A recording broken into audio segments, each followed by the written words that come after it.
अस्सलाम वालेकुम dear students, my name is Ahmed and you are watching dears always. Dear students, आज का जो हमारा टॉपिक ऑफ डिस्कशन है वो बहुत इंपॉर्टेंट है। वो है माइटोसिस के सेल में कैसे डिवीजन होके सेल दो न्यू डॉटर सेल्स में कन्वर्ट होता है। तो यहाँ पे इसका पहले हम इंट्रोडक्शन पढ़ेंगे, उसके बाद हम इसके फेजेस को स्टडी करेंगे। फेजेस में इसके दो फेज हैं, कैरियोकाइनेसिस और साइटोकाइनेसिस। उसके बाद हम कैरियोकाइनेसिस के आगे फर्दर फेजेस को स्टडी करेंगे। जी हम चलें, पहले हम इसका इंट्रोडक्शन पढ़ लेते हैं कि in 1880s a German biologist Walther Flemming observe that in a dividing cell nucleus passes through a series of changes which he called mitosis. के 1880 में जर्मन बायोलॉजिस्ट वाल्टर फ्लेमिंग ने ये ऑब्जर्व किया कि एक जो डिवाइडिंग सेल है, ठीक है, उसमें जो न्यूक्लियस है वो एक सीरीज़ ऑफ चेंजेस से होके गुजरता है, जिसको हम माइटोसिस का नाम देते हैं। अब माइटोसिस के प्रोसेस के बाद हमारे पास जो एक सेल है वो दो में डिवाइड हो जाता है। तो mitosis is a type of cell division in which cell divides into two daughter cells each with the same number of chromosomes as per present in the parent cell. जो पहले सेल्स में present chromosomes हैं उनकी तादाद भी जो next हमारे पास जो क्रोमोसोम्स जो हमारे पास सेल्स आएंगे डिवाइड होके उनमें उनमें भी क्रोमोसोम्स की तादाद वही सेम होगी। तो अब यहाँ पे उन्होंने यूकैरियोटिक और प्रोकैरियोटिक सेल्स के बारे में बताया है कि इन दोनों सेल्स के अंदर माइटोसिस कैसे होती है। तो mitosis occurs only in eukaryotic cells, सिर्फ और सिर्फ यूकैरियोटिक सेल्स में होती हैं, जबकि जो प्रोकैरियोटिक सेल हैं उसमें माइटोसिस नहीं होती। उसमें माइटोसिस की जैसा एक प्रोसेस होता है जिसको बाइनरी फिजन कहते हैं, जिसमें एसेक्सुअल प्रोसेस के जरिए हमारे पास रिप्रोडक्शन होती है सेल्स की और सेल टूट के दो में डिवाइड हो जाता है। ठीक है जी। तो इन मल्टीसेलुलर ऑर्गेनिजम्स दी सोमैटिक सेल्स अंडरगोज माइटोसिस। अब ये सोमैटिक सेल्स जो हैं वो माइटोसिस करते हैं। अब सोमैटिक सेल्स कौन से हैं? ये बॉडी में मौजूद स्पर्म्स और एग के अलावा जो भी सेल्स हैं, ठीक है जी, वो हमारे पास सोमैटिक सेल्स हैं और वो माइटोसिस करते हैं। अब जो हमारे पास सोमैटिक सेल्स नहीं हैं, मतलब जो हमारे पास वो स्पर्म्स और एग्स हैं, वो अगर माइटोसिस नहीं करते तो वो क्या करते हैं, वो कैसे डिवाइड होते हैं? वो होते हैं जी मियोसिस के जरिए, जो कि माइटोसिस की जैसा ही एक दूसरा प्रोसेस है। यहाँ तक बात होगी जी, ये था इसका इंट्रोडक्शन। अब हम बात करते हैं फेजेस ऑफ माइटोसिस की। The process of mitosis is complex and high regulated. बहुत ही ज़्यादा पेचीदा है, बहुत ही ज़्यादा इंतहाई मुनज़्ज़म है, बहुत ही ज़्यादा रेगुलेटेड है। तो इसकी दो मेजर फेजेस हैं, एक है हमारे पास कैरियोकाइनेसिस, ठीक है जी, और एक है हमारे पास साइटोकाइनेसिस। कैरियोकाइनेसिस क्या है? The division of nucleus is known as karyokinesis. जब न्यूक्लियस को डिवाइड करते हैं तो वो कैरियोकाइनेसिस होता है। जब हम साइटोप्लाज्म को डिवाइड करते हैं तब वो साइटोकाइनेसिस होता है। पहले हम कैरियोकाइनेसिस को डिटेल से पढ़ते हैं कि the division of nucleus is further divided into four phases. It mean prophase, metaphase, anaphase and telophase. अब जो हमारे पास कैरियोकाइनेसिस है ये आगे फर्दर चार फेजेस में डिवाइड हो रहा है। एक है प्रोफेज, दूसरा है मेटाफेज, तीसरा है एनाफेज और चौथा है टीलोफेज। हम इसको पी मैट भी कह सकते हैं, याद रखने की हद तक। पहले हम प्रोफेज को डिटेल से स्टडी करते हैं कि प्रोफेज में होता क्या है। Normally the genetic material in nucleus is in loose thread like form called chromatin. जो हमारे पास जेनेटिक मटेरियल होता है न्यूक्लियस में, तो वो एक स्टार्टिंग में वो थ्रेड लाइक फॉर्म में होता है जिसको हम क्रोमाटिन कहते हैं। बाद में क्रोमाटिन कंडेंस होकर एक न्यू फॉर्म बना लेता है जिसको हम क्रोमोसोम्स का नाम देते हैं। ये हाईली ऑर्डर्ड स्ट्रक्चर होते हैं। ठीक है जी, यहाँ तक बात होगी।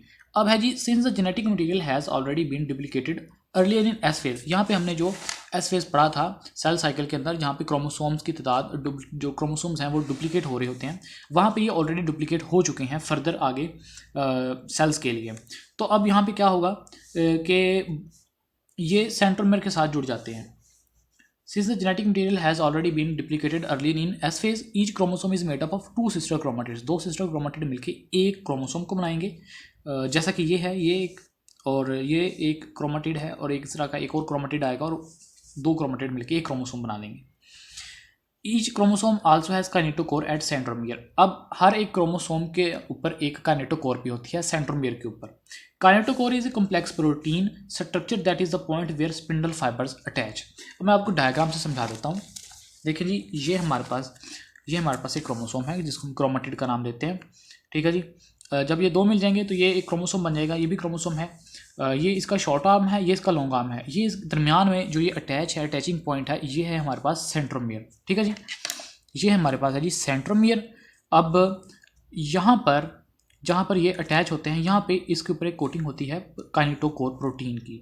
ठीक है जी, ये ऐसी प्रोटीन है जिसके ऊपर जो स्पिंडल फाइबर्स हैं। अब स्पिंडल फाइबर्स क्या हैं?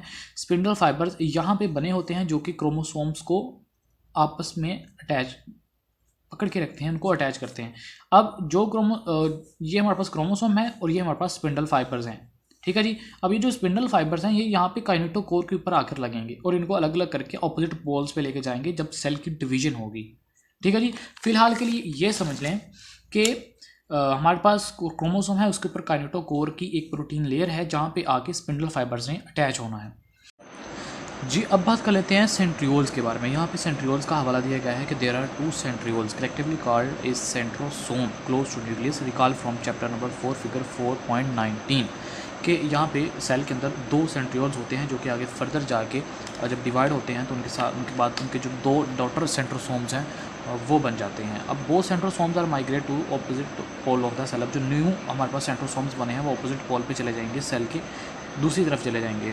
अब इनका काम क्या है? अगर आपको पिछले चैप्टर में पढ़ा है आपको याद होगा कि इनका काम है स्पिंडल फाइबर्स की प्रोडक्शन ऑन करना। स्पिंडल फाइबर्स की प्रोडक्शन कैसे करते हैं? माइक्रोट्यूब्यूल्स बना के, जो कि ट्यूब्यूलन प्रोटीन के साथ जॉइन करके, जो कि उनके साइटोप्लाज्म में, सेल के साइटोप्लाज्म के अंदर ट्यूब्यूलन प्रोटीन्स होती हैं जो उनको जॉइन करके माइक्रोट्यूब्यूल्स बनाते हैं, ठीक है जी।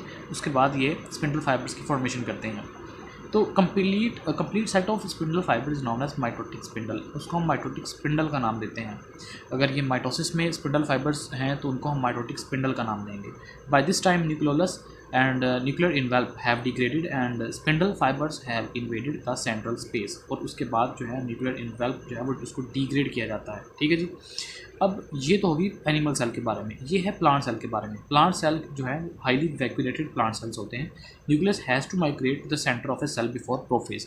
प्रोफेज से पहले न्यूक्लियस को उसके सेंटर में आना पड़ता है। Cells of plants lack centrioles. अब प्लांट सेल्स के अंदर सेंट्रियोल्स नहीं होते। अब सेंट्रियोल्स का काम क्या था कि स्पिंडल फाइबर्स की फॉर्मेशन करना, और स्पिंडल फाइबर्स जो हैं क्रोमोसोम्स को अलग करते हैं उनके साथ अटैच होके। जब यहाँ पे सेंट्रियोल्स नहीं है तो स्पिंडल फाइबर्स नहीं बनेंगे। स्पिंडल फाइबर्स नहीं बनेंगे तो क्या सेल नहीं डिवाइड होगा? नहीं, सेल डिवाइड होगा। वो कैसे होगा कि स्पिंडल फाइबर्स जो हैं वो बनेंगे। वो कैसे बनेंगे? By the aggregation of tubular proteins on the surface of nuclear envelope during prophase. Prophase के दौरान न्यूक्लियर इन्वेल्प की सरफेस के ऊपर वो ट्यूब्यूलर प्रोटीन के साथ मिलकर स्पिंडल फाइबर खुद बना लेगा, ठीक है जी। यहाँ तक था हमारा लेक्चर। अब अगले लेक्चर में हम इसका मेटाफेज, एनाफेज और टेलोफेज को स्टडी करेंगे, इसके पार्ट 2 में। अल्लाह हाफिज़।